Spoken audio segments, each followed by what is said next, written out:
চাচা, বাতিজা, তোমার তান করো আমি একটা অ্যাওয়ার্ড দেখলাম। আসলে এই অ্যাওয়ার্ডটা কিসের অ্যাওয়ার্ড চাচা? এই ওয়াটা ডায়মন্ডের তৈরি।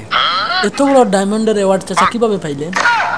তাহলে শোনো বাতিজা, একদিন তোমার চাচিকে নিয়ে সমুদ্রে গোসল করতে গেলাম।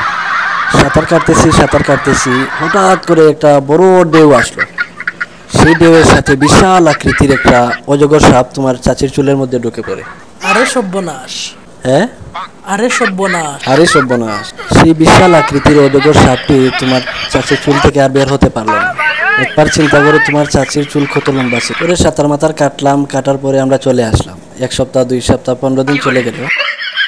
তখন আমাদের ঘরের মধ্যে একটা বিশ্রী দুর্গন্ধ সৃষ্টি হইল। আর তোমার চাচি প্রতিদিন আমার সাথে ঝগড়া করে। সে বলে আমার শরীর থেকে নাকি গন্ধ বের হচ্ছে, আর আমি মনে করি তোমার চাচির শরীর থেকে গন্ধ আসছে।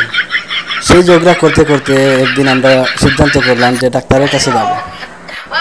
পরে সিলেটের বড় একটা হসপিটালে গেলাম। কিন্তু বাতিজা, যখন আমরা হসপিটালে ঢুকি তখন দেখি যত হাত ভাঙ্গা, পা ভাঙ্গা যত রোগী আছে সমস্ত রোগী দৌড়ে দৌড়ে পালাচ্ছে।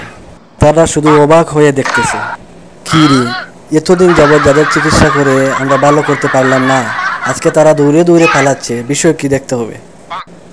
কিন্তু সে বিশ্রী গন্ধের যন্ত্রণায় তারা আমাদের পাশে আসতে পারতেছে না। পরে তারা মাস্ক পরে আমাদের সামনে আসে আর কি একটা স্প্রে করলো তোমার চাচি আর আমার শরীরে। পরে গন্ধ একটু কমলো। সেই গন্ধ কমার পরে তোমার চাচি আর আমার শরীর পুরা চেক আপ করে। তারা চেক আপ করে পায় তোমার চাচির চুলের মধ্যে একটা অজগর সাপ মরে পচে আছে। পরে বিদেশ থেকে বড় বড় বৈজ্ঞানিকরা, ডাক্তাররা সবাই চলে আসে।